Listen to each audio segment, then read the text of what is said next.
মহান আল্লাহ সুবহানাহু তাআলা কে, তার পরিচয় কি?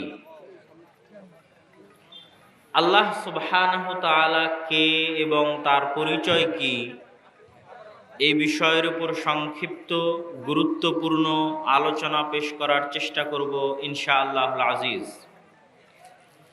আল্লাহ সুবহানাহু তাআলা অদৃশ্য সত্তা, যাকে দুনিয়ার চর্মচক্ষু দিয়ে আমরা দেখতে পারি না বা দেখা সম্ভব নয়। বানু ইসরাইল ইহুদিরা মুসা আলাইহিস সালাতু ওয়াস সালামের নিকটে দাবি করেছিল আল্লাহ সুবহানাহু তাআলাকে দুনিয়ার চক্ষু দিয়ে দেখার। তাদের সেই দাবি পূরণ হয়নি, কেননা মানুষের সেই ধারণ ক্ষমতা, সেই যোগ্যতা নেই। যেহেতু আল্লাহ সুবহানাহু তাআলাকে চোখে দেখা যায় না, সেহেতু আল্লাহ সুবহানাহু তাআলা কে, তিনি কেমন, তার পরিচয় কি, এটা জানা এবং বুঝার জন্য আল্লাহ সুবহানাহু তাআলার নাম ও গুণাবলীর বাইরে আমাদের কোনো রাস্তা নেই। যে মানুষকে আপনি দেখেননি, সেই মানুষ সম্পর্কে জানতে চাইলে তার নাম আপনাকে জানতে হবে, সে কেমন, তার গুণাবলী কি, সেটা আপনাকে জানতে হবে। একই ঘটনা আল্লাহ সুবহানাহু তাআলার ক্ষেত্রে। তো আল্লাহ সুবহানাহু তাআলার নাম এবং গুণাবলীর মাধ্যমে আমরা আল্লাহকে জানতে পারবো তিনি কে। আজকে আপনাদের এই ইসলামী সম্মেলনে আল্লাহ সুবহানাহু তাআলার কয়েকটা গুরুত্বপূর্ণ গুণের ব্যাখ্যা করার মাধ্যমে আমরা সামান্য চেষ্টা করব আল্লাহ সুবহানাহু তাআলাকে জানা এবং বুঝার। তার মধ্যে একটি গুণ হচ্ছে আস-সামাদ, তার মধ্যে একটি গুণ হচ্ছে আল ওয়াকিল, তার মধ্যে একটি গুণ হচ্ছে আল লাতিফ, তার মধ্যে একটি গুণ হচ্ছে আশ-শাকুর, তার মধ্যে একটি গুণ হচ্ছে আল হাফিজ। এই মোট 5টি আল্লাহ সুবহানাহু তাআলার গুণের উপর আমরা আজকের এই বক্তব্যে সংক্ষিপ্তভাবে আলোচনা করব, যার মাধ্যমে প্রত্যেকটা মানুষ, প্রত্যেকটা নারী পুরুষ সামান্যতম হলেও, সরিষা পরিমাণ হলেও তার সৃষ্টিকর্তা কে এবং কেমন, তার সম্পর্কে জ্ঞান অর্জন করার, অনুভব করার, ফিল করার, আন্ডারস্ট্যান্ড করার সুযোগ পাবে, তৌফিক পাবে ইনশাআল্লাহ। আল্লাহ সুবহানাহু তাআলার সত্তা সম্পর্কে জানার আগে আমাদেরকে মৌলিক দুই একটা কথা জানতে হবে। সেটা হচ্ছে আল্লাহ সুবহানাহু তাআলার তাওহীদ, একত্ববাদ, যেটা ইসলামের মূল ভিত্তি। একত্ববাদ হচ্ছে ইসলামের মূল ভিত্তি, যেটাকে আরবিতে বলা হয় তাওহীদ। এই একত্ববাদ আল্লাহ সুবহানাহু তাআলার নামে, এই একত্ববাদ আল্লাহ সুবহানাহু তাআলার রব হিসেবে, এই একত্ববাদ আল্লাহ সুবহানাহু তাআলার ইলাহ হিসেবে, এই একত্ববাদ আল্লাহ সুবহানাহু তাআলার গুণেও। আল্লাহ সুবহানাহু তাআলার নাম হিসেবে একক, তথা তার মতো এই নাম আর কারো নাই। বহু দৃষ্টিকোণ এবং বহুভাবে গবেষণা করে দেখা গেছে যে আল্লাহ এই নামটা আরবি ভাষায় সবচেয়ে ব্যতিক্রম নাম। যে নামের মতো নাম আরবি ভাষায় আর নেই। আল্লাহ সুবহানাহু তাআলার গুণে তিনি একক, তথা যেই গুণ তার আছে ওই গুণ পৃথিবীর আর কারো ধারণ করা সম্ভব নয়। যেমন আল্লাহ সুবহানাহু তাআলার গুণ হচ্ছে আল হাই, চিরঞ্জীব, তথা পৃথিবীতে আর কারো এই গুণ অর্জন করা সম্ভব নয় যে সে চিরঞ্জীব হবে, কোনোদিন মারা যাবে না। এই গুণ পৃথিবীতে কোনো ব্যক্তি, কোনো বস্তু, কোনো জিন, কোনো ফেরেশতা, কোনো জড় পদার্থ, কোনো কীট পতঙ্গ কারোই পক্ষে অর্জন করা সম্ভব নয় যে সে কোনোদিন মারা যাবে না। এইভাবে আল্লাহ সুবহানাহু তাআলা তার গুণাবলীতেও একক। আল্লাহ সুবহানাহু তাআলা রব হিসেবে একক। সেটার অর্থ কি? আমার এবং আপনার লালন পালন কর্তা, জীবন মৃত্যুর মালিক, রুজি রুটির মালিক, তিনিই ব্যবস্থা করেন, তিনিই লালন পালন করেন। এই জন্য তিনি রব্বুল আলামিন, রব্বুল মুসলিমিনও নন, রব্বুল মুমিনিনও নন। মুমিনদের রব, মুসলমানদের রব এরকম নন। কাফেরদেরও রব। কেননা যে কাফের, যে মুশরিক, যে আল্লাহকে গালি দেয়, তাকেও খাওয়ান আল্লাহ, তারও জীবন মৃত্যুর মালিক আল্লাহ সুবহানাহু ওয়া তাআলা, তারও রব, তারও লালন পালন কর্তা হচ্ছে আল্লাহ সুবহানাহু ওয়া তাআলা। এই জন্য সারা পৃথিবীর অধিকাংশ ধর্মের মানুষ, 90% অধিক মানুষ আল্লাহকে রব হিসেবে স্বীকার করে। আবু জাহাল, আবুল আহাব আল্লাহকে রব হিসেবে স্বীকার করত। মক্কার কাফের মুশরিকরা আল্লাহ সুবহানাহু ওয়া তাআলাকে রব হিসেবে স্বীকার করত। সকল নবী রাসূলের যুগে যেই সমস্ত কাফের মুশরিকরা বসবাস করত, তারাও আল্লাহকে রব হিসেবে স্বীকার করত, কিন্তু আল্লাহকে ইলাহ হিসেবে স্বীকার করত না। তাহলে মূল দ্বন্দ্ব হচ্ছে আল্লাহকে ইলাহ হিসেবে স্বীকার করা। এই জন্য কালেমা কখনো এটা বানানো হয়নি যে লা রব্বা ইল্লাল্লাহ, আল্লাহ ব্যতীত কোনো রব নেই, বরং কালেমা এটা বানানো হয়েছে যে লা ইলাহা ইল্লাল্লাহ, আল্লাহ ব্যতীত কোনো ইলাহ নেই। ইলাহ মানে কি? ইলাহ মানে হচ্ছে যে তোমাকে সৃষ্টি করেছে তুমি তারই ইবাদত করবা, যে তোমাকে খাওয়ায় পড়ায় তুমি তার কাছেই সাহায্য চাইবা, যে তোমার সকল কিছুর মালিক, তোমার পক্ষ থেকে সম্মান, মর্যাদা এবং ইবাদত পাওয়ার যোগ্য একমাত্র তিনি।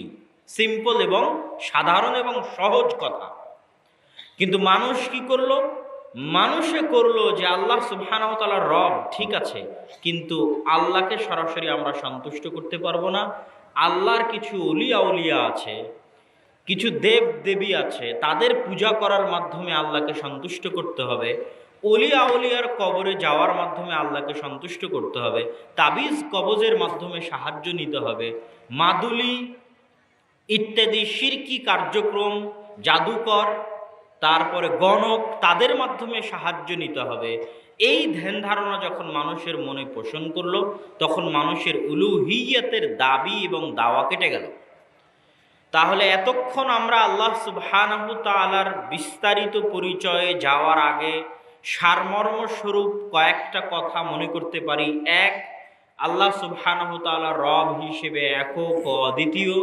আল্লাহ সুবহানাহু তাআলা ইলাহ তথা ইবাদত পাওয়ার যোগ্য হিসেবে একক ও অদ্বিতীয়। আল্লাহ সুবহানাহু তাআলা তার নামে এবং গুণে একক ও অদ্বিতীয়। এবার আল্লাহ সুবহানাহু তাআলার যেই নাম দিয়ে আমরা আজকে আমাদের আলোচনা শুরু করব, সেই নাম হচ্ছে আস-সামাদ। আস-সামাদ এই নামটা আল্লাহ সুবহানাহু তাআলা পবিত্র কোরআনে আর কোথাও ব্যবহার করেননি, শুধুমাত্র একটি জায়গাতেই ব্যবহার করেছেন। অথচ তিনি তার নাম গফুর, তার নাম রহমান, তার নাম রহিম। আল্লাহ সুবহানাহু তাআলা তার নাম আজিজ, হাকিম। আল্লাহ সুবহানাহু তাআলা তার নাম আলিম, সামি'। এগুলো পবিত্র কোরআনের বহু অগণিত অসংখ্য জায়গায় ব্যবহার করেছেন। কিন্তু আস-সামাদ এই নামটা আল্লাহ সুবহানাহু তাআলা শুধুমাত্র একটি জায়গাতেই পবিত্র কোরআনে ব্যবহার করেছেন, আর দ্বিতীয় কোথাও ব্যবহার করেননি। তার কারণ হচ্ছে এই নামের ভারাত্ম, এই নামের ওজন, এই নামের ভয়ঙ্করতা, এই নামের ভয়াবহতা, এই নামের দাপট, এই নামের প্রতাপ, এই নামের প্রভাব এত বেশি যে আল্লাহ সুবহানাহু তাআলা এই নামকে শুধু এক জায়গাতেই উল্লেখ করেছেন, সেটা হচ্ছে সূরা ইখলাস। দ্বিতীয়ত, এই নামে আল্লাহ সুবহানাহু তাআলা যেই বর্ণগুলো ব্যবহার করেছেন, সাদ, মিম, দাল, এগুলো হচ্ছে আরবিতে সবচেয়ে শক্তিশালী, ওজনওয়ালা, উচ্চারণ করতে হয় এই রকম বর্ণমালা দিয়ে আল্লাহ সুবহানাহু তাআলা তার এই নামটা সাজিয়েছেন। এই নামটার উচ্চারণও অনেক ভয়াবহ। সামাদ অনেক ভয়াবহ উচ্চারণ, সহজ উচ্চারণ নয়। মানুষের হৃদয়কে কাঁপিয়ে দিতে পারে যদি সত্যিকারভাবে এই নামকে উচ্চারণ করা যায়। শুধু উচ্চারণ মানুষের হৃদয় কাঁপিয়ে দিবে। আল্লাহ সুবহানাহু তাআলা তার এই নাম যেই সূরায় ব্যবহার করেছেন এবং যেখানে ব্যবহার করেছেন, সেটার পরিপ্রেক্ষিতে রাসূলুল্লাহ সাল্লাল্লাহু আলাইহি ওয়াসাল্লাম হাদিসে বলেছেন, আল ইসমুল আযম, আল্লাহ সুবহানাহু ওয়া তাআলার সবচেয়ে মহান নাম ইসমে আজম। আপনাদের বহু জানা আছে এই বাক্যটা যে ইসমে আজম দিয়ে দোয়া করলে সেই দোয়া ফেরত দেওয়া হয় না, সেই দোয়া সাথে সাথে কবুল করা হয়। ইসমে আজম শব্দের অর্থ হচ্ছে আল ইসমুল আযম। এই শব্দের অর্থ হচ্ছে মহান নাম, মহৎ নাম, বিশাল নাম। সেই ইসমে আজমটা হচ্ছে আল্লাহ সুবহানাহু ওয়া তাআলার এই নাম আস-সামাদ। তথা এই নামের ওসিলা দিয়ে যেখানে দোয়া চাওয়া হয়েছে, যেটা রাসূলুল্লাহ সাল্লাল্লাহু আলাইহি ওয়াসাল্লাম শিখিয়ে দিয়েছেন, আল্লাহুম্মা ইন্নী আসআলুকা বিআন্নী আশহাদু আন্নাকা আনতাল্লাহ লা ইলাহা ইল্লা আনতাল আহাদুস সামাদ লাম ইয়ালিদ ওয়া লাম ইউলাদ। এই যে এই দোয়ার মধ্যে ব্যবহার হলো আস-সামাদ, এটাই হচ্ছে ইসমে আজমের দোয়া। তো এতক্ষণ আমরা জানলাম যে আল্লাহ সুবহানাহু ওয়া তাআলার এই সামাদ নামটা উচ্চারণে ব্যতিক্রম, পবিত্র কোরআনে ব্যতিক্রম, এবং এই নামের ফজিলত ব্যতিক্রম। এবার আসেন আমরা দেখি এই নামের অর্থ কি, কেন এই নাম এত ব্যতিক্রম, এত প্রতাপ, এত প্রভাব। সামাদ শব্দের দুটো অর্থ। এক, আল্লাহ সুবহানাহু ওয়া তাআলা অমুখাপেক্ষী। দুই, আল্লাহ সুবহানাহু ওয়া তাআলা ব্যতীত পৃথিবীতে আর যা কিছু আছে সকল কিছু আল্লাহর মুখাপেক্ষী, স্বেচ্ছায় অনিচ্ছায়, অনুগত অবস্থায় বাধ্যগত অবস্থায়, চাইতে না চাইতে, ভালো লাগলেও না ভালো লাগলেও, মন চাইলেও না মন চাইলেও, স্বেচ্ছায় অনিচ্ছায় আল্লাহ সুবহানাহু ওয়া তাআলা ব্যতীত পৃথিবীতে যা কিছু আছে, মানুষ, জিন, পশু পাখি, কীট পতঙ্গ, পঙ্গপাল, যা কিছু আছে সবাই মুখাপেক্ষী আল্লাহ সুবহানাহু ওয়া তাআলার স্বেচ্ছায় অনিচ্ছায়, চাইলেও না চাইলেও, বুঝলেও না বুঝলেও, মানলেও না মানলেও, বিশ্বাস করলেও বিশ্বাস না করলেও তারা আল্লাহ সুবহানাহু ওয়া তাআলার মুখাপেক্ষী। আর আল্লাহ সুবহানাহু ওয়া তাআলা হচ্ছেন অমুখাপেক্ষী। তথা আল্লাহ সুবহানাহু ওয়া তাআলা মানুষকে 24 ঘন্টা দেখিয়েছেন যে মানুষ কতটা দুর্বল। মানুষ, আমি এবং আপনি 3 বেলা না খেলে বাঁচতে পারবো না, না ঘুমালে বাঁচতে পারবো না, পেশাব পায়খানা না করলে বাঁচতে পারবো না। তথা আমরা পেশাব পায়খানার মুখাপেক্ষী, খাবারের মুখাপেক্ষী, ঘুমের মুখাপেক্ষী। এরকম প্রত্যেকটা ধাপে ধাপে আমরা কোনো না কোনো কিছুর মুখাপেক্ষী। আর আল্লাহ নিজের ক্ষেত্রে কি বলেছেন? আল্লাহু লা ইলাহা ইল্লা হুয়াল হাইয়ুল কাইয়্যুম লা তাখুযুহু সিনাতুন ওয়ালা নাওম। আল্লাহ সুবহানাহু ওয়া তাআলাকে তন্দ্রা এবং নিদ্রা স্পর্শ করে না। আল্লাহ সুবহানাহু ওয়া তাআলাকে ক্লান্তি স্পর্শ করে না। আল্লাহ সুবহানাহু ওয়া তাআলা লা ইয়াতআম বাল ইউতইম, নিজে খান না বরং মানুষকে খাওয়ান। তথা আল্লাহর খাওয়ার প্রয়োজন হয় না, মানুষের খাওয়ার প্রয়োজন হয়, সেটার ব্যবস্থা আল্লাহ করে দেন। লাম ইয়ালিদ ওয়া লাম ইউলাদ, মানুষের জন্ম নিতে বাপের প্রয়োজন হয়, মানুষের দুনিয়াতে আসার পর সন্তানের প্রয়োজন হয়। আল্লাহ সুবহানাহু ওয়া তাআলা লাম ইয়ালিদ ওয়া লাম ইউলাদ, তার কোনো পিতাও নাই, তার কোনো সন্তানও নাই। তথা এমন কিছু নাই যেটার প্রতি আপনি আল্লাহ সুবহানাহু ওয়া তাআলাকে মুখাপেক্ষী করতে পারবেন যে আল্লাহ সুবহানাহু ওয়া তাআলার এই জিনিসটার দরকার আছে, এই জিনিসটার প্রয়োজন আছে, আল্লাহ সুবহানাহু ওয়া তাআলার এই জিনিসটা লাগবে। আপনার মনে প্রশ্ন জাগতে পারে যে আমার আপনার সালাত সিয়াম এটা তো আল্লাহ চেয়েছে, তাহলে আল্লাহর তো দরকার যে মানুষ তার ইবাদত করুক, আল্লাহর তো প্রয়োজন যে মানুষ তাকে মেনে চলুক এবং তার বিধানকে লঙ্ঘন না করুক। এটাও আল্লাহ সুবহানাহু ওয়া তাআলা এবং তার রাসূল একটা হাদিসে স্পষ্ট করে দিয়েছেন, যেটা আল্লাহ সুবহানাহু ওয়া তাআলা এই সামাদ নামের অর্থকে পরিপূর্ণ করে। রাসূলুল্লাহ সাল্লাল্লাহু আলাইহি ওয়াসাল্লাম বলেছেন, ইয়া ইবাদি কুল্লুকুম জায়ি ইল্লা মান আতআমতুহু, হে আমার বান্দারা তোমরা সকলেই ক্ষুধার্ত যতক্ষণ না আমি তোমাদেরকে খাওয়াই। ফাস্তাতিমুনি, অতএব তোমরা আমার কাছে খাবার চাও। উতইমুকুম, আমি তোমাদেরকে খাবার দিব। ইয়া ইবাদি কুল্লুকুম আর, হে আমার বান্দারা তোমরা সকলেই উলঙ্গ।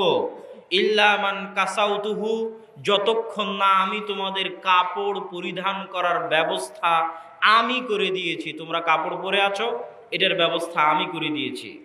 ফাস্তাকসুনি, তোমরা কাপড় পরিধানের বস্ত্র আমার কাছে চাও, আমি তোমাদের সেই ব্যবস্থা করে দেব।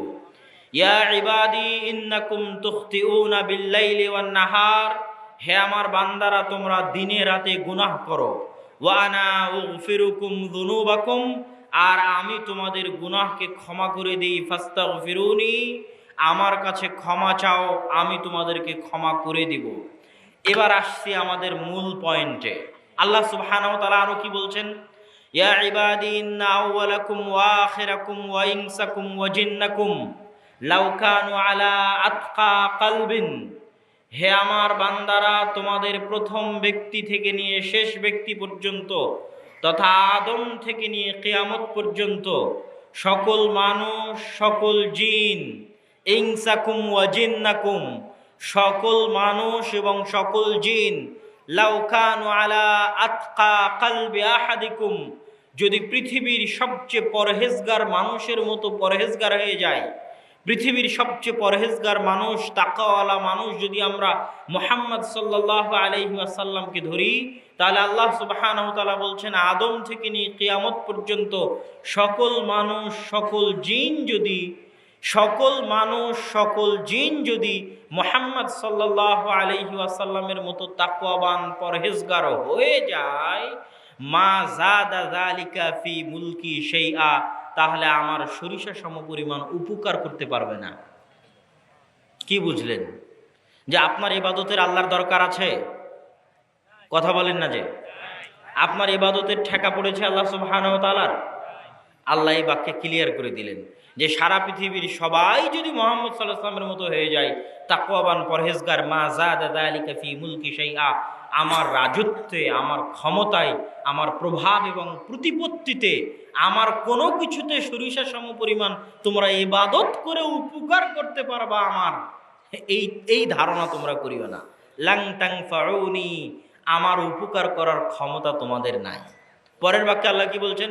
ইয়া ইবাদি ইন্না আউওয়ালাকুম লাউ আন্না আউওয়ালাকুম ওয়া আখিরাকুম ওয়া ইনসাকুম ওয়া জিন্নাকুম, হে আমার বান্দারা যদি তোমাদের প্রথম ব্যক্তি থেকে নিয়ে শেষ ব্যক্তি পর্যন্ত সকল মানুষ, সকল জিন, পৃথিবীর সবচেয়ে পাপিষ্ঠ, পাপাচারী, ফাসিক, কাফেরে পরিণত হয়ে যায়, সবাই যদি ফেরাউন হয়ে যায়, মা নাকাসা যালিকা মিন মুলকি শাইআ, তাহলে সারা পৃথিবীর সব মানুষ আর সব জিন মিলে যদি সকাল সন্ধ্যা আল্লাহকে গালি দেয়, সকাল সন্ধ্যা আল্লাহর নাফরমানি করে, তো আল্লাহ সুবহানাহু ওয়া তাআলা বলছেন আমার সরিষা সমপরিমাণ ক্ষতি করার ক্ষমতা, আমার রাজত্বে সরিষা সমপরিমাণ কমতি করার ক্ষমতা তোমাদের নাই, এই সাধ্য তোমাদের নাই।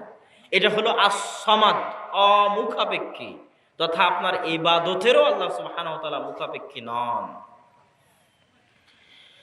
এবার মানুষ তথা আল্লাহ সুবহানাহু ওয়া তাআলা ব্যতীত পৃথিবীতে যা কিছু আছে সব আল্লাহর মুখাপেক্ষী, চাইতে না চাইতে, স্বেচ্ছায় অনিচ্ছায়, বুঝলেও না বুঝলেও, মানলেও না মানলেও, তার নাম হচ্ছে আস-সামাদ।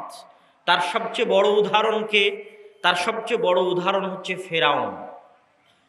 তার সবচেয়ে বড় উদাহরণ হচ্ছে ফেরাউন। ফেরাউন যখন পানিতে ডুবে যাচ্ছে তখন সে বলছে আমানতু বিরব্বি মূসা ওয়া হারুন।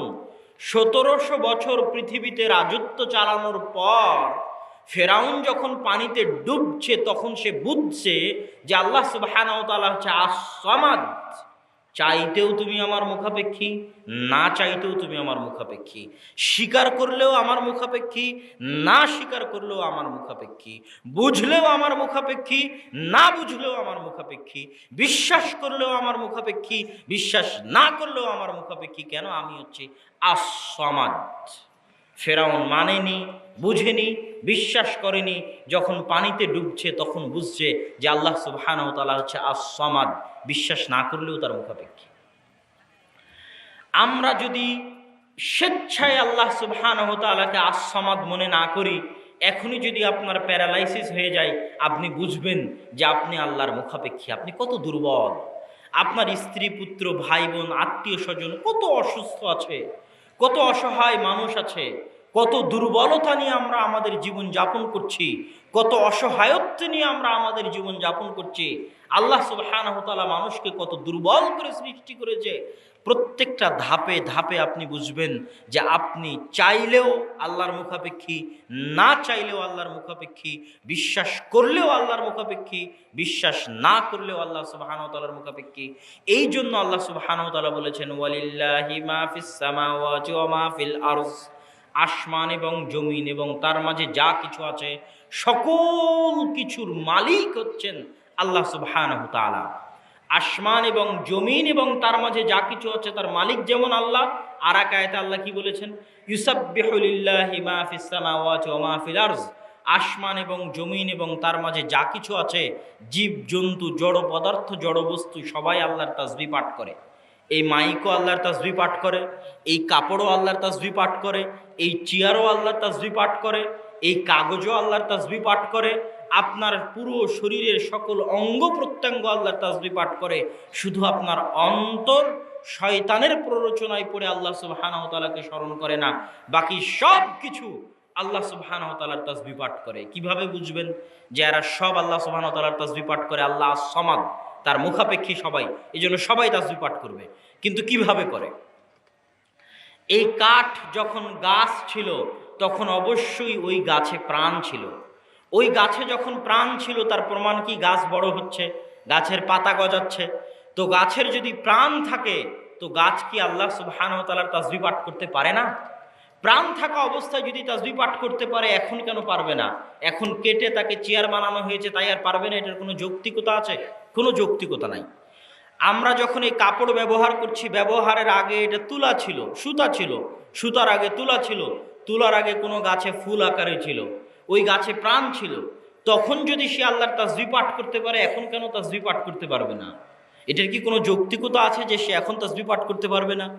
বিল্ডিং তৈরি করা হয়েছে, পোড়ানো হয়েছে মাটিকে, মাটির জীবন আছে, প্রমাণ কি? মাটির মধ্যে একটা দানা ফেললে গাছ গজায়। মাটির যদি কোনো শক্তিই না থাকে, মাটির যদি কোনো পাওয়ারই না থাকে, কেমনে মাটি থেকে গাছ গজায়? মাটির যদি নিজস্ব কোনো ক্ষমতাই না থাকে, নিজস্ব কোনো পাওয়ারই না থাকে, নিজস্ব কোনো শক্তিই না থাকে, তাহলে মাটি থেকে গাছ কেমনে গজায়? তার মানে অবশ্যই মাটির শক্তি আছে, পাওয়ার আছে, যেটা আল্লাহ সুবহানাহু ওয়া তাআলা সূরা জিলজালের মধ্যে বলেছেন, ইয়াউমাইযিন তুহাদ্দিসু আখবারাহা বিআন্না রাব্বাকা ওয়াহালাহা। কিয়ামতের মাঠে এই মাটি আল্লাহর সাথে কথা বলবে। এই শক্তি মাটির আছে। সারা পৃথিবীতে যে যা করছে সব মাটি ভয়ঙ্কর যন্ত্রের মতো সব ক্যাচ করে রাখতেছে, সেভ করে রাখতেছে। কিয়ামতের মাঠে এই সব সেভ করা ফাইলগুলো মাটি বলতে থাকবে আল্লাহ সুবহানাহু ওয়া তাআলার সামনে, যে মাটির উপর আমরা বসে আছি, মাটির শক্তি আছে, অনুভূতি শক্তি আছে, মাটি বুঝতে পারে, অনুভব করতে পারে, এই মাটি কথা বলবে। তাহলে এই মাটিকে আল্লাহর তাসবিহ পাঠ করতে পারে না? পারে। ওই মাটি থাকা অবস্থায় যদি আল্লাহর তাসবিহ পাঠ করতে পারে, তাকে পুড়িয়ে ইট বানিয়ে দেওয়াল করা হয়েছে তাই আল্লাহর তাসবিহ পাঠ করতে পারবে না? অবশ্যই পারবে। এই জন্য আল্লাহ কোরআনে বলেছে, ইউসাব্বিহু লিল্লাহি মা ফিস সামাওয়াতি ওয়া মা ফিল আরজ। আমরা আমাদের চারপাশে যা কিছু দেখছি এরা সব আল্লাহ সুবহানাহু ওয়া তাআলার তাসবিহ পাঠ করে, কেননা সবাই আল্লাহর মুখাপেক্ষী। কেননা আল্লাহ সুবহানাহু ওয়া তাআলা হচ্ছেন আস-সামাদ, আর তিনি অমুখাপেক্ষী, তিনি কারো মুখাপেক্ষী নন। সম্মানিত উপস্থিতি, আল্লাহ সুবহানাহু ওয়া তাআলার দ্বিতীয় যে গুণ নিয়ে আজকে আমরা আপনাদের সামনে আলোচনা করব সেটা হচ্ছে লতিফ। লতিফ আল্লাহ সুবহানাহু ওয়া তাআলার একটি নাম, একটি গুণ, যার শাব্দিক অর্থ হচ্ছে সূক্ষ্মদর্শী। কি সূক্ষ্মদর্শী? কি বুঝবেন আল্লাহ সুবহানাহু ওয়া তাআলা সূক্ষ্মদর্শী? আর মানে কি? এটা আমরা কিভাবে অনুভব করব যে আল্লাহর এই গুণের ব্যাখ্যা কি? আল্লাহ সুবহানাহু ওয়া তাআলার এই নামের, এই গুণের দুটো ব্যাখ্যা, যে আল্লাহ সুবহানাহু ওয়া তাআলা সূক্ষ্মদর্শী দুইভাবে। এক, আপনারা সকলেই এখানে যতজন উপস্থিত আছেন, আপনাদের প্রত্যেকের মনের কথা আর একজন 100% বুঝতে পারে কি? পারে। এমন জীবনে আপনার বহু পরিবেশ গেছে যখন আপনার অবস্থাটা আপনি আপনার বউকেও বুঝাতে পারেন না, আপনার মনের অবস্থাটা আপনার ছেলেকেও বুঝাতে পারেন না, আপনার মনের অবস্থাটা আপনার বাপকেও বুঝাতে পারেন না। এরকম আপনার জীবনে বহু ঘটনা, বহু কিছু আপনার জীবনে ঘটে গেছে। এবং প্রতিনিয়ত কেউই, কোনো মানুষই তার মনের অনুভূতি পরিপূর্ণরূপে আর একজন সে যেভাবে অনুভব করছে ঠিক সেভাবেই আর একজন অনুভব করবে এটা অসম্ভব, এটা পারে না। আপনার স্ত্রীও পারে না, আপনার ছেলেও পারে না, আপনার বাপও পারে না। এই জন্য কথায় কথায় আমরা বলি যে তুমি আমাকে বুঝতে পারলা না, তুমি আমাকে বুঝার চেষ্টা করো। আমার ছেলে আমাকে বুঝলো না, আমাকে বুঝার চেষ্টা করলো না। বুঝা মানে কি? ফিল করা, অনুভব করা, আন্ডারস্ট্যান্ড করা, বুঝার চেষ্টা করা। তাহলে আপনার মনে যা কিছু চলছে, আপনার আনন্দ, আপনার দুঃখ, আপনার বেদনা, এইটার আপনি যে অনুভব করেন, এই অনুভবটা 100-তে 100 একমাত্র একজনই অনুভব করতে পারে, একজনই ফিল করতে পারে, আন্ডারস্ট্যান্ড করতে পারে। সেটার অর্থ হচ্ছে লতিফ। সূক্ষ্ম থেকে সূক্ষ্মভাবে আল্লাহ সুবহানাহু ওয়া তাআলা আপনার মনকে পড়তে পারে, এই জন্য তিনি লতিফ। আপনার মনের অনুভূতি এখন যা, সেটা হুবহু যিনি বুঝতে পারেন তিনি কে? আল্লাহ। এটা হলো লতিফ নামের অর্থ। আমার মনে এখন যা চলছে এটা 100-তে 100% একমাত্র আসমানের নিচে জমিনের উপর আমার মতোই বুঝতে পারে, আমার মতোই অনুভব করতে পারে, তিনি হচ্ছেন আল্লাহ সুবহানাহু ওয়া তাআলা। এটাই হচ্ছে লতিফ নামের অর্থ, যে আল্লাহ সূক্ষ্মদর্শী। লতিফুম বিযাতিস সুদূর, আমার এবং আপনার অন্তরে যা চলছে এটা সূক্ষ্মভাবে আল্লাহ অনুভব করতে পারে। আচ্ছা, লতিফ নামের দ্বিতীয় অর্থ, দ্বিতীয় ব্যাখ্যা কি? আল্লাহ সুবহানাহু ওয়া তাআলা আমার এবং আপনার মনের এই চাওয়া, মনের এই আশা, এই দুঃখ বেদনা যদি আল্লাহ দূর করতে চান, আল্লাহ যদি আপনাকে আনন্দ দিতে চান, আপনার মনের চাওয়া পূরণ করতে চান, আপনার মনের চাওয়া অনুযায়ী কিছু বাস্তবায়ন করতে চান, তো সেক্ষেত্রেও আল্লাহ সুবহানাহু ওয়া তাআলা লতিফ। লতিফ মানে তিনি সূক্ষ্মভাবে সেই কাজ বাস্তবায়ন করেন। উদাহরণ, আল্লাহ সুবহানাহু ওয়া তাআলা যে সূক্ষ্মভাবে কাজ বাস্তবায়ন করেন তার উদাহরণ কি? ইউসুফ আলাইহিস সালাতু ওয়াস সালাম যখন জেলে, আল্লাহ চাইলেন ইউসুফ আলাইহিস সালাতু ওয়াস সালামকে জেল থেকে বের করবেন। তো জেল থেকে বের করার জন্য আল্লাহ চাইলে ডাইরেক্ট অ্যাকশন নিতে পারতেন। আল্লাহ সুবহানাহু ওয়া তাআলা ডাইরেক্ট অ্যাকশন নেন না। এই জন্য মানুষ আল্লাহর নাম জানে না, আল্লাহকে বুঝে না, আল্লাহকে অনুভব করতে পারে না। এই জন্য মানুষ হতাশ হয়। মানুষ চায় ডাইরেক্ট অ্যাকশন, কিন্তু আল্লাহ তো বলছে আমি লতিফ, আমি ডাইরেক্ট অ্যাকশন নিই না, আমি সূক্ষ্মভাবে কাজ করি। তুমি ধরতেও পারবা না যে এই কাজের পিছনে আমার এই উদ্দেশ্য। তোমার কাছে মনে হবে এটা অকল্যাণ, কিন্তু এর পিছনে কল্যাণ আছে। তোমার কাছে মনে হবে এটা কল্যাণ, কিন্তু এর পিছনে অকল্যাণ আছে। কেননা আমি কাজ করি সূক্ষ্ম থেকে সূক্ষ্মভাবে। ইউসুফ আলাইহিস সালাতু ওয়াস সালামকে জেল থেকে বের করার জন্য ডাইরেক্ট অ্যাকশন কি হতে পারে? সরাসরি ফেরেশতা এসে জেলের দরজা ভেঙে দিলেই তো জেল থেকে বের হয়ে যায়। কিন্তু আল্লাহ সুবহানাহু ওয়া তাআলা ডাইরেক্ট অ্যাকশন নিলেন না, তিনি সূক্ষ্মভাবে কাজ করেন। বাদশা একটা স্বপ্ন দেখলো, বাদশা জানলো না, বুঝতেও পারলো না যে এই স্বপ্নের ফলে একটা সময় ইউসুফ জেল থেকে বের হয়ে মন্ত্রী হবে। কিন্তু ওই ছোট্ট কারণকে আল্লাহ, স্বপ্নের কারণকে আল্লাহ সুবহানাহু ওয়া তাআলা ইউসুফ আলাইহিস সালাতু ওয়াস সালামের জেল থেকে বের হয়ে মন্ত্রী হওয়া পর্যন্ত পৌঁছে দিলেন। মুসা আলাইহিস সালাতু ওয়াস সালামকে যখন তার মা বাক্সবন্দি করে নদীতে ফেলে দিল, তো ফেরাউন চেষ্টা করতেছে কেউ যেন বানু ইসরায়েলের এমন কোনো সন্তান জন্ম না নেয় যে তার রাজত্বের জন্য হুমকি হয়ে দাঁড়াবে। ইয়াযবাহুনা আবনাআহুম ওয়া বানু ইসরায়েলের সকল ছোট সন্তানকে ফেরাউন প্রকাশ্যে জবাই করার আদেশ দিয়েছে। লক্ষ লক্ষ কোটি কোটি বানু ইসরায়েলের ছোট্ট ছোট্ট বাচ্চাকে প্রকাশ্যে জবাই করা হয়েছে। কিন্তু আল্লাহ সুবহানাহু ওয়া তাআলা ডাইরেক্ট অ্যাকশন নিয়েছেন ফেরাউনের বিরুদ্ধে? ডাইরেক্ট অ্যাকশনে যাননি। আল্লাহ হচ্ছেন লতিফ, এত সূক্ষ্মভাবে কাজ করেন যে সূক্ষ্মতা ফেরাউনও ধরতে পারেনি। আল্লাহ সুবহানাহু ওয়া তাআলা মুসা আলাইহিস সালাতু ওয়াস সালামকে তার ঘরেই লালন পালন করিয়েছেন। কেন? তিনি লতিফ, সূক্ষ্ম থেকে সূক্ষ্মভাবে কাজ করেন। মুসা আলাইহিস সালাতু ওয়াস সালামকে যখন তার মায়ের কাছে ফেরত দিতে চেয়েছেন, আল্লাহ সুবহানাহু ওয়া তাআলা ডাইরেক্টলি ফেরত দেননি। মুসা আলাইহিস সালাতু ওয়াস সালাম কারো দুধে মুখই দেন না। যখন তার মা লাইনে দাঁড়ালো তখন তার মায়ের দুধে মুখ দিলেন, পরিচয় প্রকাশ হলো না, সন্তানকে মায়ের কাছেও ফিরিয়ে দিলেন। এর নাম হচ্ছে লতিফ। সূক্ষ্ম থেকে সূক্ষ্মভাবে আল্লাহ সুবহানাহু ওয়া তাআলা কাজ করেন। আল্লাহ সুবহানাহু ওয়া তাআলা পবিত্র কোরআন মাজিদে নিজের লতিফের কথা বলতে গিয়ে বলেছেন, আল্লাহু লতিফুম বিইবাদিহি, আমার এবং আপনার সাথে আল্লাহ ব্যবহার করে। আমরা যেমন একে অপরের সাথে ব্যবহার করি, ওইরকম আল্লাহ আমাদের সাথে ব্যবহার করেন, আচরণ করেন। আল্লাহ সুবহানাহু ওয়া তাআলা আমাদের সাথে কিভাবে আচরণ করেন? লতীফুম বিইবাদিহি, লতীফ হয়ে আচরণ করেন, সূক্ষ্ম থেকে সূক্ষ্মভাবে তিনি আমাদের সাথে আচরণ করেন, ব্যবহার করেন। আলা ইয়ালামু মান খালাকা ওয়া হুয়াল লতীফুল খাবীর। আল্লাহ সুবহানাহু ওয়া তাআলা হচ্ছেন লতীফ এবং খাবীর। এই জন্য ইউসুফ আলাইহিস সালাতু ওয়াস সালামের পুরো ঘটনা যখন আল্লাহ কোরআনে বর্ণনা করা শেষ করে দিয়েছে, ঘটনার শুরু থেকে নিয়ে শেষ পর্যন্ত, শুরু কোথায় হয়েছে ঘটনার? ইউসুফ আলাইহিস সালাতু ওয়াস সালাম স্বপ্নে দেখে বলছেন, ইয়া আবাতি ইন্নী রাআইতু, হে আমার পিতা, আমি স্বপ্নের মধ্যে দেখছি আহাদা আশারা কাওকাবান, 11টা তারকা আমাকে সিজদা করছে। এটা হচ্ছে পবিত্র কোরআনে ইউসুফ আলাইহিস সালামের ঘটনার শুরু। ঘটনা চলতে চলতে চলতে চলতে চলতে চলতে বাপ, বেটা এবং 10 ভাই সবাই মিলে যখন মিশরে আসলো, মিশরে এসে যখন সম্মানসূচক সিজদা করছে ইউসুফ আলাইহিস সালাতু ওয়াস সালামের কাছে, তখন ইউসুফ আলাইহিস সালাতু ওয়াস সালাম, কোরআনের মধ্যে বর্ণিত আছে যে তিনি তার বাপকে বলছেন, ইয়া আবাতি হাযা তা'বীলু রুইয়ায়া, ওই যে ছোটবেলায় স্বপ্নে দেখেছিলাম 11টা তারকা আমাকে সিজদা করছে, এইটা হচ্ছে সেই স্বপ্নের ব্যাখ্যা। এখন আপনারা 11 জন যে আমাকে সম্মানের সিজদা করছেন, এটা হচ্ছে সেই স্বপ্নের ব্যাখ্যা। তারপরের বাক্যটা কি আল্লাহ সুবহানাহু ওয়া তাআলার? ইন্না রব্বি লাতীফুল লিমা ইয়াশা, আমার প্রতিপালক যদি কিছু করতে চান তিনি অনেক সূক্ষ্মভাবে করেন। তাহলে ওই যে 11টা তারকা সিজদা করবে, সেটা পূরণ হতে যে 20 থেকে 30 বছর লাগলো, এই 20-30 বছর আল্লাহ সুবহানাহু ওয়া তাআলা সূক্ষ্মভাবে কাজ করেছে। তার মধ্যে 7 বছর জেলে থাকা আছে। তো 7 বছর যদি কেউ জেলে থাকে, সে তো অতিষ্ঠ হয়ে যাবে, অধৈর্য হয়ে যাবে, ক্লান্ত হয়ে যাবে।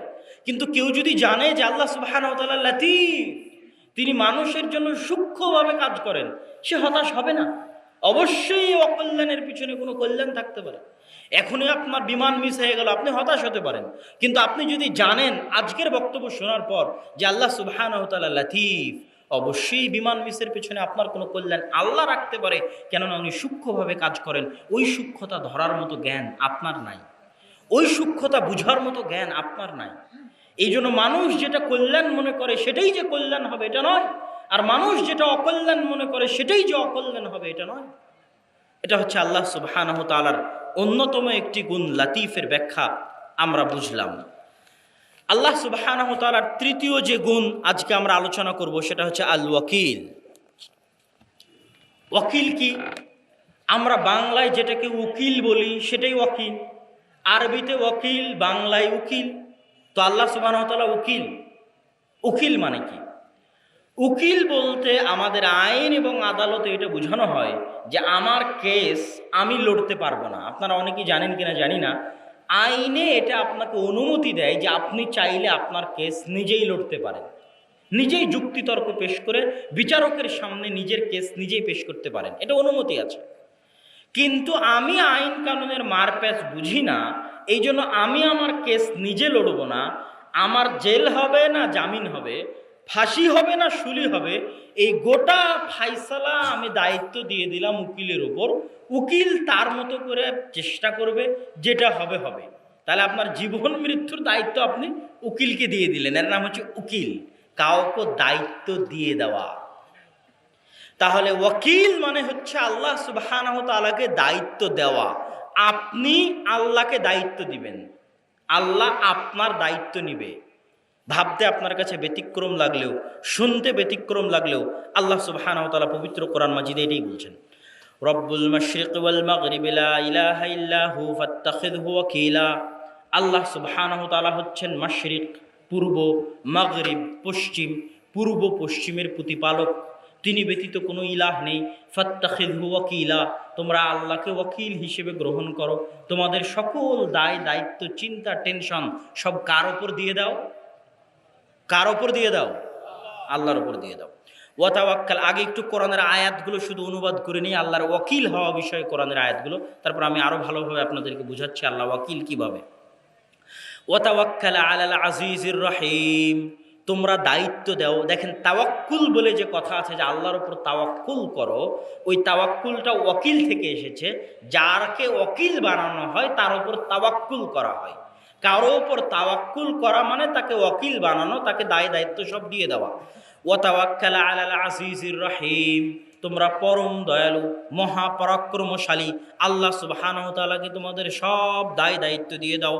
ওয়া তাওয়াক্কাল আলাল হাই আল্লাযী লা ইয়ামুত, যিনি মারা যাবেন না, যিনি চিরঞ্জীব, তাকে তোমরা তোমাদের সকল চিন্তা, টেনশন, তোমাদের ধন সম্পদ রক্ষা করা, সন্তান সন্ততি রক্ষা করা, সকল কিছুর দায় দায়িত্ব তাকে দিয়ে দাও, যিনি কোনোদিন মারা যাবেন না, চিরঞ্জীব। আল্লাযীনা ক্বালা লাহুমুন নাস ইন্নান নাসা ক্বাদ জামাউ লাকুম ফাখশাউহুম, রাসূল সাল্লাল্লাহু আলাইহি ওয়াসাল্লাম উহুদের যুদ্ধে ছিলেন। মানুষ তাকে ভয় দেখানোর জন্য আসলো, সাহাবীদেরকে ভয় দেখানোর জন্য আসলো যে মক্কার লোকেরা আবারও জমা হচ্ছে, জমা হয়ে পাল্টা আক্রমণ চালানোর জন্য আসছে। এই বলে যখন সাহাবী এবং রাসূল সাল্লাল্লাহু আলাইহি সাল্লামকে ভয় দেখাতে চাওয়া হলো, তখন উত্তরে কি বললেন? হাসবুনাল্লাহ ওয়া নি'মাল ওয়াকিল, আমাদের জন্য আল্লাহ যথেষ্ট, ওয়া নি'মাল ওয়াকিল, আর আল্লাহ হচ্ছে সবচেয়ে উত্তম ওয়াকিল, যাকে দায়িত্ব দিয়ে নিশ্চিন্ত হওয়া যায়, যাকে দায়িত্ব দিয়ে টেনশন মুক্ত থাকা যায়, সেই নিশ্চিন্ত, যথেষ্ট এবং উত্তম ওয়াকিল হচ্ছেন আল্লাহ সুবহানাহু ওয়া তাআলা। ওয়ালিল্লাহি মা ফিস সামাওয়াতি ওয়া মা ফিল আরদ ওয়া কাফা বিল্লাহি ওয়াকিলা, আসমান এবং জমিন এবং তার মাঝে যা কিছু আছে সকল কিছুর রাজত্ব আল্লাহর হাতে, আর আল্লাহ তোমাদের উকিল হিসেবে যথেষ্ট, আল্লাহ তোমাদের দায়িত্ব নেওয়া হিসেবে, দায়িত্ব পালনকারী হিসেবে যথেষ্ট। ইন্নী তাওয়াক্কালতু আলাল্লাহ রাব্বি ওয়া রাব্বুকুম, আমি ভরসা করলাম, দায়িত্ব দিলাম তোমার প্রতিপালক, আমার প্রতিপালক, উভয়ের প্রতিপালক আল্লাহর উপরে আমি দায়িত্ব দিয়ে দিলাম, আল্লাহর উপরে দায়িত্ব অর্পণ করে দিলাম। ওয়া তাওয়াক্কাল আলাল্লাহ ইন্নাহু হুয়াস সামিউল আলিম, তোমরা আল্লাহ সুবহানাহু ওয়া তাআলার উপর সকল দায় দায়িত্ব দিয়ে দাও, নিশ্চয় আল্লাহ সুবহানাহু ওয়া তাআলা সামিউন আলিম, সকল কিছু শুনেন এবং সকল কিছু জানেন। ওয়া মান ইয়াতাওয়াক্কাল আলাল্লাহ ফাহুয়া হাসবুহ, যে ব্যক্তি আল্লাহ সুবহানাহু ওয়া তাআলার উপর সকল দায় দায়িত্ব অর্পণ করে দেয়, আল্লাহ সুবহানাহু ওয়া তাআলা তার জন্য যথেষ্ট। বিসমিল্লাহি তাওয়াক্কালতু আলাল্লাহ লা হাওলা ওয়ালা কুওয়াতা ইল্লা বিল্লাহ। সম্মানিত উপস্থিতি, আল্লাহ সুবহানাহু ওয়া তাআলা পবিত্র কোরআনের এই অসংখ্য আয়াতে তাকে দায়িত্ব দেওয়ার জন্য বারবার বলছেন। তো আল্লাহ সুবহানাহু ওয়া তাআলাকে দায়িত্ব কেন আপনি দিবেন? তার প্রত্যেকটা কারণ আল্লাহ সুবহানাহু ওয়া তাআলা দায়িত্ব নিবে এই মর্মে আপনাকে যে আদেশ দিচ্ছে, তারপরে যে বাক্যটা যুক্ত করেছে, এই প্রত্যেকটা বাক্য প্রমাণ করে যে দায়িত্ব একমাত্র আল্লাহকে দিতে হবে, অন্য কাউকে নয়। যেমন এই আয়াতের একটা আয়াতে আল্লাহ বলল, তোমরা ওই সত্তাকে দায়িত্ব দাও যিনি কোনোদিন মারা যাবেন না। আপনারা যখন মারা যাবেন তখন আপনারা নিজের ভাইকে বলেন, ভাই মারা যাচ্ছি, আমার ছেলে মেয়েকে একটু দেখে রাখিস। এরকম ঘটে না? ঘটে না? আব্বা আমি মারা যাচ্ছি, আমার ছেলে মেয়েকে একটু দেখে রাখবেন। বোন আমি মারা যাচ্ছি, অসময়ে আমার ছেলে মেয়েকে একটু দেখে রাখিও। তোমাদের দায়িত্বে দিয়ে গেলাম, তোমাদের উপর দায়িত্ব অর্পণ করে গেলাম।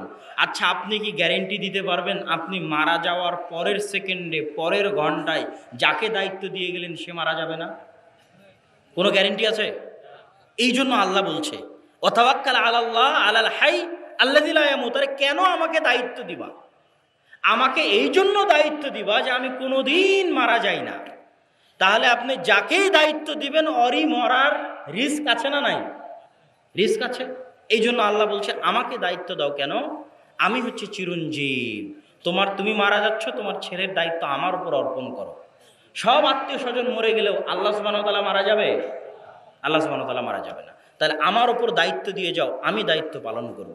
আচ্ছা, আল্লাহ সুবহানাহু ওয়া তাআলাকে কেন দায়িত্ব দিবেন তার আরেকটা উদাহরণ দেখেন। আল্লাহ সুবহানাহু ওয়া তাআলা যতগুলো আয়াত বললাম সবগুলোর মধ্যে প্রমাণ আছে কেন আল্লাহকে দায়িত্ব দিতে হবে। আল্লাহ বলছেন ওয়ালিল্লাহি মা ফিস সামাওয়াতি ওয়া মা ফিল আরদ, আসমান এবং জমিন এবং তার মাঝে যা কিছু আছে সকল কিছুর উপর একচ্ছত্র রাজত্ব কার? আল্লাহর। তাহলে আপনি সমস্যায় পড়েছেন, পাশে সচিব সাহেব আছে, উনি জয়পুরহাটে ওনার পরিচিতি আছে, আমি একটা বিপদে পড়েছি, ওনার কাছে সহযোগিতা নিলাম। এখন আমি এখান থেকে চলে গেলাম ইউরোপে, লন্ডনে। সচিব সাহেব আমাকে লন্ডনে কোনো সহযোগিতা করতে পারবে? পারবে? বাংলাদেশের প্রধানমন্ত্রীও আমাকে লন্ডনে কোনো সহযোগিতা করতে পারবে না। তাহলে আল্লাহ কেন বলছে আমাকে দায়িত্ব দাও? বলছে তুমি যে সমস্যার মধ্যেই থাকো না কেন, তোমার ওই সমস্যাকে কেন্দ্র করে আশেপাশে যা কিছু আছে সকল কিছুর একচ্ছত্র মালিককে। তুমি ইউরোপে থাকলে ইউরোপের মালিকও আমি, বাংলাদেশে থাকলে বাংলাদেশের মালিকও আমি, তুমি সৌদি আরবে থাকলে সৌদি আরবের মালিকও আমি, তোমার বাংলাদেশের কোনো কোম্পানির বস যদি তোমাকে সমস্যা করে, প্রবলেম হয়, ওই বসের মালিকও আমি। যা তোমার আশেপাশে যে সমস্যা আছে আমি চাইলে যে কোনো মুহূর্তে চেঞ্জ করে দিতে পারি। এই ক্ষমতা পৃথিবীতে আর কারো নাই। আছে আর কারো? আর কারো নাই। তাহলে কাকে দায়িত্ব দেওয়া উচিত? আল্লাহকে। আর কি কারণে আল্লাহকে দায়িত্ব দেওয়া উচিত?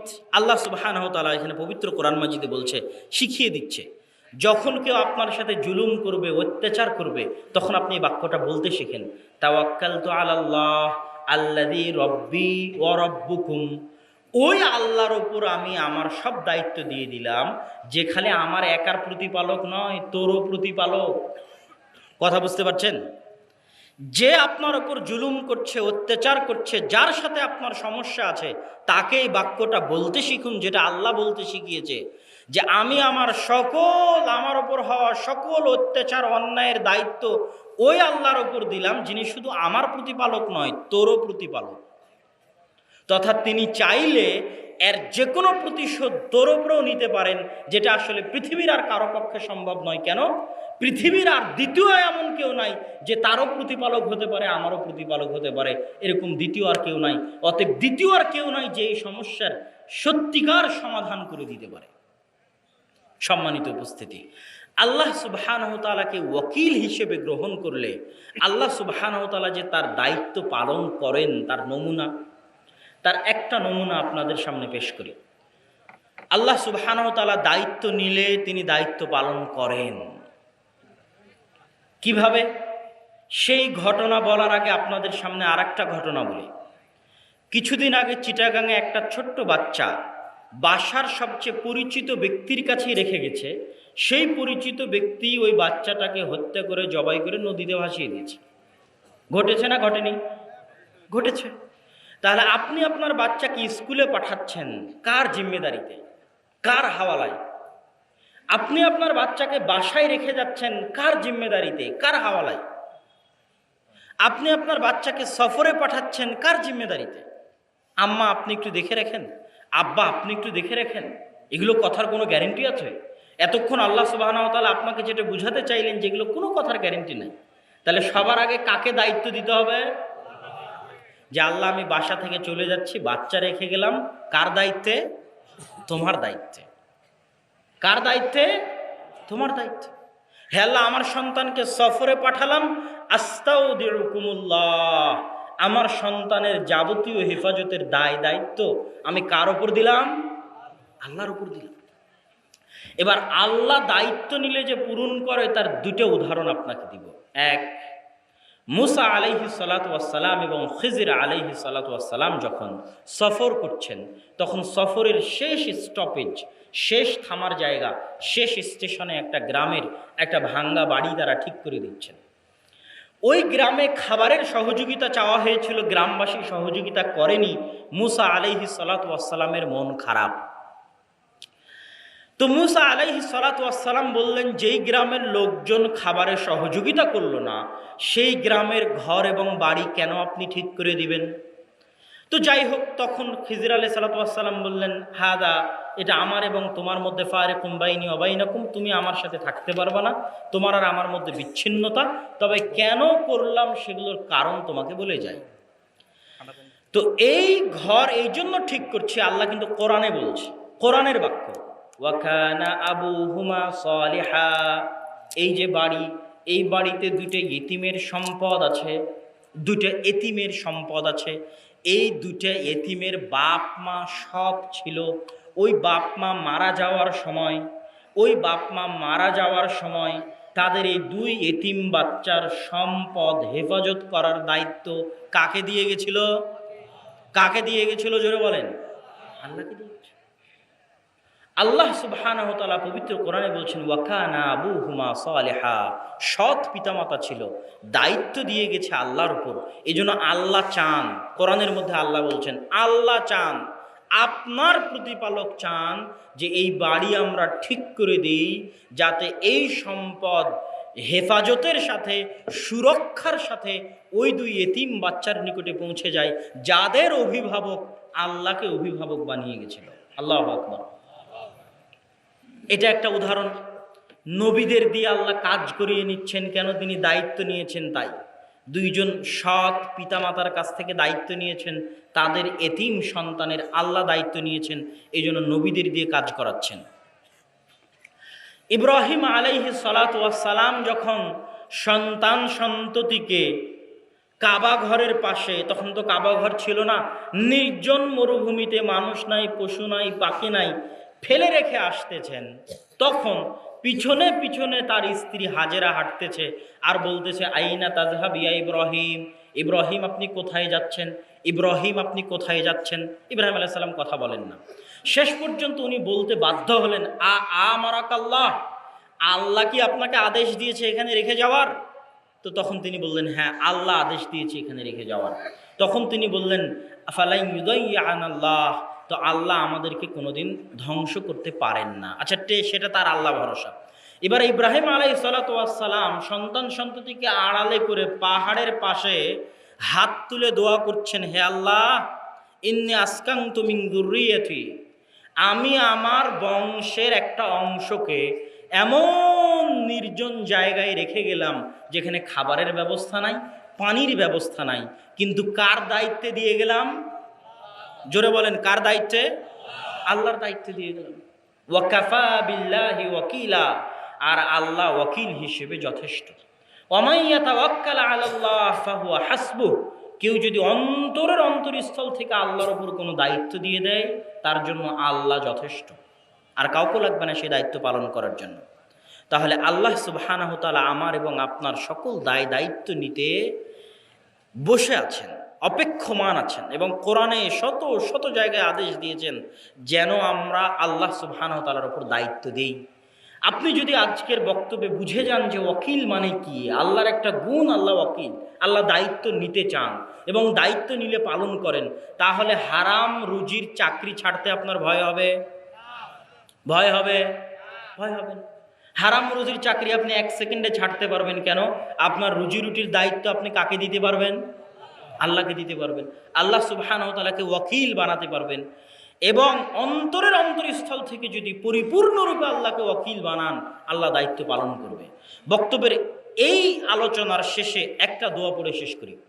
আমরা যখন বাড়ি থেকে বের হই তখন কি বলি? বিসমিল্লাহি তাওয়াক্কালতু আলাল্লাহ লা হাওলা ওয়ালা কুওয়াতা ইল্লা বিল্লাহ। বাড়ি থেকে যখন আমি বের হচ্ছি তখন শত বিপদ মাথায় নিয়ে বের হচ্ছে। যে কোনো মুহূর্তে অ্যাক্সিডেন্ট হতে পারে, যে কোনো মুহূর্তে মারা যেতে পারে, যে কোনো মুহূর্তে একটা গাড়ি আমাকে চাপা দিয়ে যেতে পারে, যে কোনো মুহূর্তে যে কোনো কিছু হতে পারে। কিন্তু আমি কি বলে বের হচ্ছি? বিসমিল্লাহি তাওয়াক্কালতু আলাল্লাহ, আমার সব দায়িত্ব আল্লাহর উপর দিয়ে বের হচ্ছে। লা হাওলা ওয়ালা কুওয়াতা ইল্লা বিল্লাহ। এই বাক্যটা অনেক মানুষ বুঝে না যে লা হাওলা ওয়ালা কুওয়াতা ইল্লা বিল্লাহ এর মানে কি। সবাই বলে যে লা হাওলা ওয়ালা কুওয়াতা ইল্লা বিল্লাহ। এর অর্থ হচ্ছে পৃথিবীতে যারা আমার ক্ষতি করতে চায়, পৃথিবীতে যারা আমার শত্রু, পৃথিবীতে যারা আমার সাথে হিংসা করতে চায়, তাদের হিংসা করার শক্তি জিরো, তাদের ক্ষতি করার শক্তি জিরো, তাদের আমাকে ধ্বংস করার শক্তি জিরো। লা হাওলা ওয়ালা কুওয়াতা ইল্লা বিল্লাহ। আল্লাহর শক্তি, আল্লাহর ক্ষমতা ছাড়া পৃথিবীতে আর কোনো কিছুর ক্ষমতাকে এই বাক্যের মধ্যে স্বীকার করা হয়নি, মেনে নেওয়া হয়নি। যে যেই ক্ষতি করতে চাক না কেন, ক্ষতি করার ক্ষমতা জিরো, যদি না আল্লাহ তাকে শক্তি দেন। কথা বুঝতে পারেননি মনে হয়। তথা পৃথিবীতে একটা পারমাণবিক বমের শক্তি জিরো। এই বাক্যের অর্থ হচ্ছে এটাই, যে একটা পারমাণবিক বম এখানে রেডি হয়ে আছে, or power is equal to zero. লা হাওলা ওয়ালা কুওয়াতা ইল্লা বিল্লাহ। যদি না আল্লাহ সেটাকে বিস্ফোরিত হওয়ার অনুমতি না দেন, ক্ষতি করার অনুমতি না দেন, সকলের পাওয়ার জিরো। লা হাওলা ওয়ালা কুওয়াতা ইল্লা বিল্লাহিল আলিয়্যিল আযীম। আমার আলোচনা আজকে আল্লাহ সুবহানাহু তাআলার যে গুণাবলী, সেই গুণাবলীর শেষ যে বৈশিষ্ট্য যেটা নিয়ে আমরা আজকে আলোচনা করব, সেটা আগের যতগুলো আলোচনা করলাম সবগুলোর চেয়ে ব্যতিক্রম। সেটা হচ্ছে আশ-শাকুর। আল্লাহ সুবহানাহু তাআলা শুকরিয়া আদায়কারী। আল্লাহ সুবহানাহু তাআলা শুকরিয়া আদায়কারী। আপনাদেরকে আমি প্রশ্ন করতে চাই যে মানুষ শুকরিয়া আদায়কারী হয়, যে ভাই তোমার শুকরিয়া, আমার এই কাজটা করে দিলাম, তো আল্লাহর আমরা কি এমন উপকার করলাম যে আল্লাহ শুকরিয়া আদায়কারী? প্রশ্ন কি আমার বুঝতে পারছেন? কথা বলতে হবে আমার সাথে, প্রশ্ন কি বোঝা যায়? আল্লাহ বলছেন যে আল্লাহ শুকরিয়া আদায়কারী। শাকুর মানে শুকরিয়া আদায়কারী। শুকরিয়া আদায়কারী তো মানুষে হয়, যার উপকার করলে সে আমাকে শুকরিয়া আদায় করবে।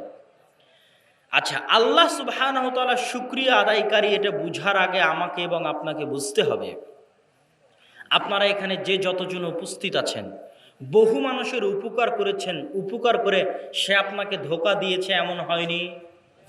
হয়েছে না হয়নি? বহু মানুষের উপকার করেছেন, উপকার করার পর সে আপনার ক্ষতি করেছে এমন হয়েছে না হয়নি? হয়েছে।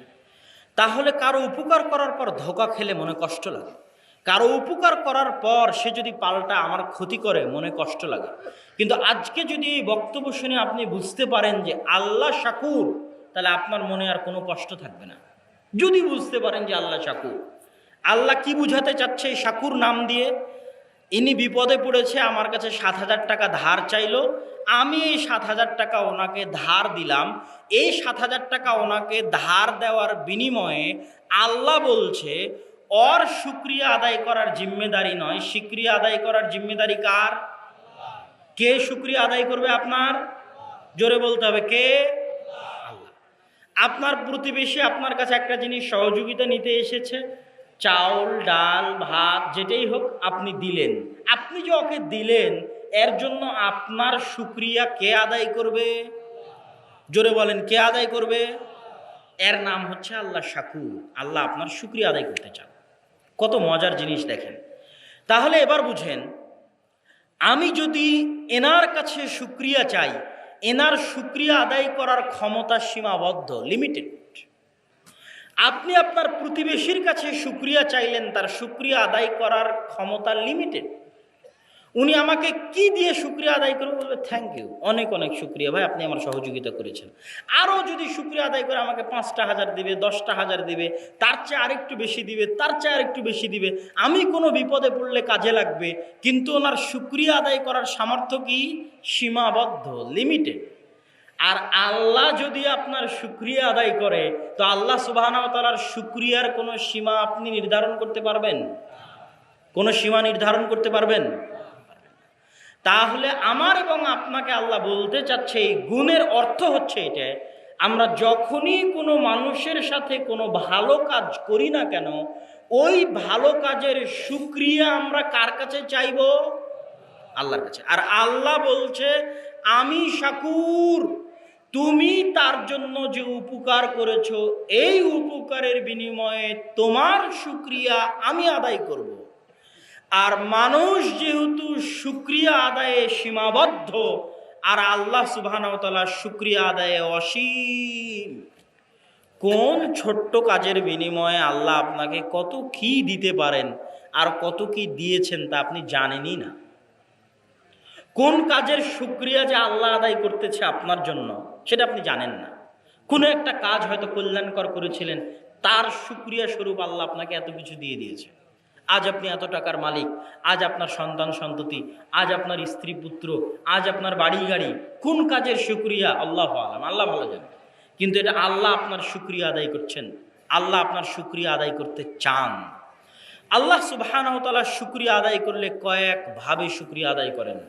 মানুষের গুনাহ ক্ষমা করার মাধ্যমে শুকরিয়া আদায় করেন, নেকি বাড়ানোর মাধ্যমে শুকরিয়া আদায় করেন, মানুষের ধন সম্পদ বাড়ানোর মাধ্যমে শুকরিয়া আদায় করেন, মানুষের সন্তান সন্ততি দেওয়ার মাধ্যমে শুকরিয়া আদায় করেন, স্ত্রী পুত্রে কল্যাণ দান করার মাধ্যমে শুকরিয়া আদায় করেন, বাড়ি গাড়ি দেওয়ার মাধ্যমে শুকরিয়া আদায় করেন। দুনিয়াতে কিছু দিয়েও যদি শুকরিয়া আদায় সম্ভব না হয়, অবশ্যই আল্লাহ সুবহানাহু ওয়া তাআলা সেটা জমা রাখেন শুকরিয়া আদায় করার জন্য। কিয়ামতের মাঠে আল্লাহ আপনার শুকরিয়া আদায় করবে যে আপনি এই কাজটা করেছিলেন, এই জন্য আল্লাহ আপনার শুকরিয়া আদায় করবে।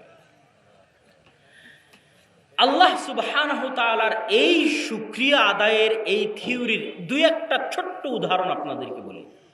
একটা ছোট্ট পতিতালয়ের মহিলা একটা ছোট্ট কাজ করেছে।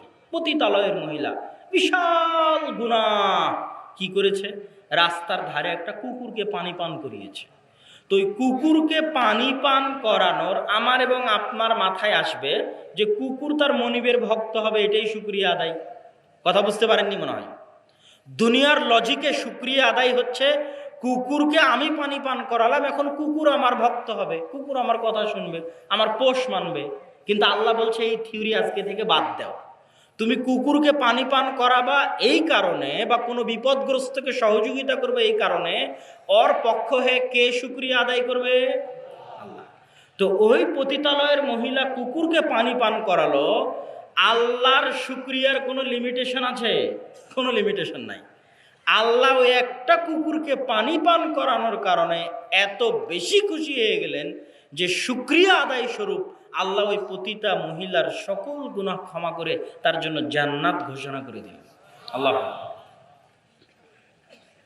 একটা ব্যক্তি বনু ইসরাইলের বিশাল পাপী, সন্তান সন্ততিকে বলেছে নিজেকে আগুনে জ্বালিয়ে সব ছাই চতুর্দিকে ছড়িয়ে ছিটিয়ে দিবা, আল্লাহ আমাকে ধরতে পারলে আল্লাহ ক্ষমা করবে না। তার আল্লাহর এই ভয়টা, যে সে জানে যে আল্লাহ তাকে ধরতে পারলে শাস্তি দিবে, এই জানাটুকু, মাত্র এই বিশ্বাসটুকু যে আল্লাহকে সে বিশ্বাস করে, আল্লাহকে সে ভয় পাচ্ছে, এইটার শুকরিয়া আল্লাহ সুবহানাহু ওয়া তাআলা এমনভাবে আদায় করলেন যে তাকে আল্লাহ সুবহানাহু ওয়া তাআলা তার সকল গুনাহ ক্ষমা করে দিলেন। তো আল্লাহ সুবহানাহু ওয়া তাআলা শুকরিয়া আদায় করেন, তার সবচেয়ে বড় প্রমাণ হচ্ছে দাউদ এবং সুলাইমান। দাউদ এবং সুলাইমান আল্লাহর শুকরিয়া আদায় করেছে, আল্লাহ সুবহানাহু ওয়া তাআলা তাদের শুকরিয়ায় তাদেরকে আরো বেশি বাড়িয়ে দিয়েছে। কিভাবে আল্লাহ সুবহানাহু ওয়া তাআলা তাদেরকে আরো বেশি বাড়িয়ে দিয়েছে? একটা ছোট্ট উদাহরণ দেখেন।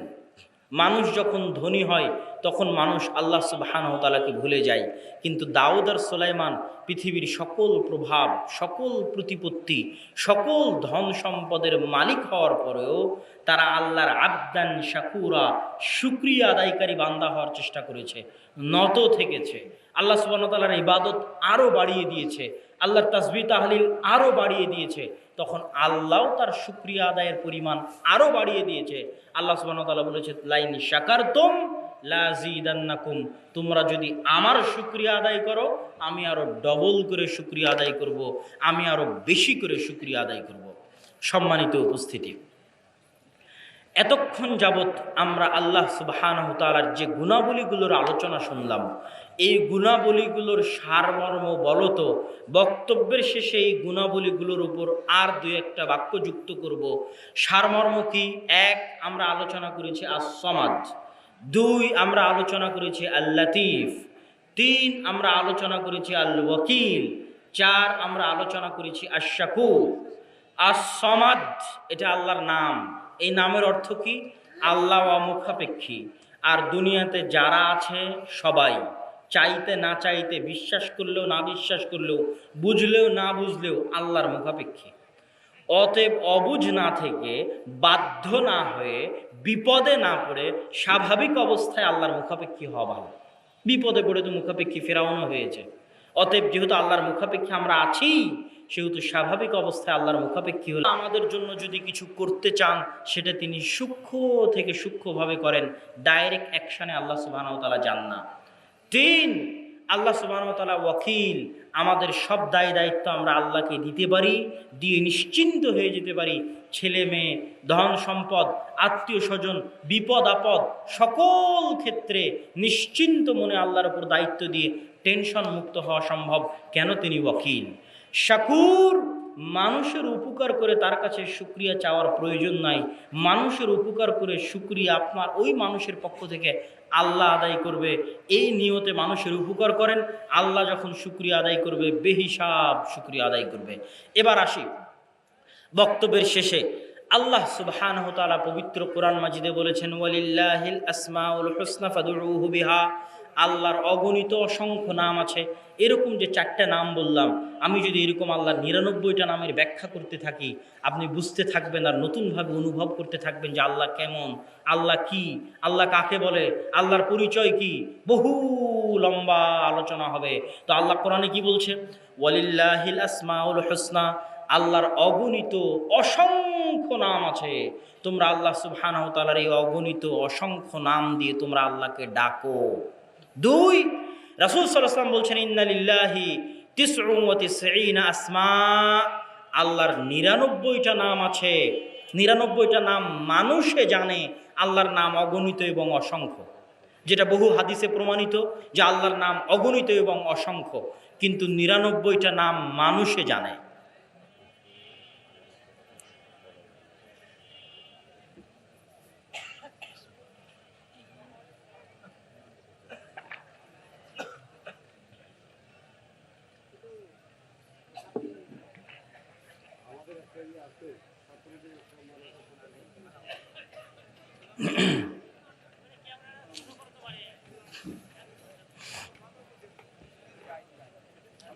ওয়ালিল্লাহিল আসমাউল হুসনা ফাদউহু বিহা ইন্না লিল্লাহি 99 আসমা মান আহসাহা দাখালাল জান্নাহ। আল্লাহ সুবহানাহু ওয়া তাআলার 99টা নাম পবিত্র কোরআন এবং হাদিসে বর্ণিত আছে। কেউ যদি এই 99টা নাম আয়ত্ত করে নেয়, মান আহসাহা, কেউ যদি আল্লাহ সুবহানাহু ওয়া তাআলার এই 99টা নাম আয়ত্ত করে নেয়, দাখালাল জান্নাহ, সে জান্নাতে চলে যাবে। আল্লাহু আকবার। আল্লাহ সুবহানাহু ওয়া তাআলার এই 99টা নাম আয়ত্ত করার অনেক মাধ্যম আছে। তার মধ্যে একটা মাধ্যম বলে আজকের বক্তব্য শেষ করব। সেই একটা মাধ্যম কি? আল্লাহর গুণে গুণান্বিত হওয়া। আল্লাহর গুণে 100তে 100% মানুষের পক্ষে গুণান্বিত হওয়া সম্ভব নয়। কিন্তু যে মানুষ যত বেশি পরিমাণে আল্লাহর গুণে গুণান্বিত হওয়ার চেষ্টা করবে, আল্লাহর ওই গুণের বহিঃপ্রকাশ ওই মানুষের উপর তত বেশি পরিমাণে হবে। যেমন আল্লাহর একটা গুণ, আল্লাহ রহিম, আল্লাহ দয়া করে। আপনি আল্লাহর দয়া চাচ্ছেন, তো আপনার কি উচিত নয় অন্যের উপর দয়া করা? কথা বলেন, আপনার কি উচিত না উচিত নয়? উচিত। আল্লাহ ক্ষমাশীল, আপনি আল্লাহর কাছে ক্ষমা চাচ্ছেন, আপনার কি উচিত নয় অন্য কাউকে ক্ষমা করা? আপনার অধীনস্থ কর্মচারী, স্ত্রী, পুত্র, আত্মীয় স্বজন, দায়িত্বশীল, তাদেরকে ক্ষমা করা। তাহলে আল্লাহর গুণ ক্ষমা করা, এই গুণটা আপনি যত বেশি পরিমাণে নিজের মধ্যে আনতে পারবেন, তথা আপনি যত বেশি পরিমাণে মানুষের ভুল ত্রুটি ক্ষমা করতে পারবেন, আল্লাহর ক্ষমাশীল হওয়া এই গুণের বহিঃপ্রকাশ আপনার উপরে তত বেশি পরিমাণে হবে, তথা আল্লাহ আপনাকে তত বেশি পরিমাণে ক্ষমা করবে। আল্লাহু আকবার। ইরহামু মান ফিল আরদি ইয়ারহামুকুম মান ফিস সামা। হে দুনিয়ার মানুষ, দুনিয়াতে যারা আছে তাদের উপর তোমরা দয়া করো, তাহলে আসমানে যিনি আছে তিনি তোমাদের উপর দয়া করবে। তাহলে আল্লাহর এই যে নামগুলোর আজকে আলোচনা করলাম, আস-সামাদের ব্যাখ্যা দিলাম, আল ওয়াকিলের ব্যাখ্যা দিলাম, আশ-শাকুরের ব্যাখ্যা দিলাম, আল লাতিফের ব্যাখ্যা দিলাম, এরকম আরও আল্লাহ সুবহানাহু ওয়া তাআলার যত গুণ আছে, এগুলো যদি আমরাও আমাদের মধ্যে আয়ত্তে আনার চেষ্টা করি, যেটা যেটা সম্ভব। কিছু গুণ আছে যেটা অসম্ভব, মানুষের পক্ষে আয়ত্ত করা সম্ভব নয়।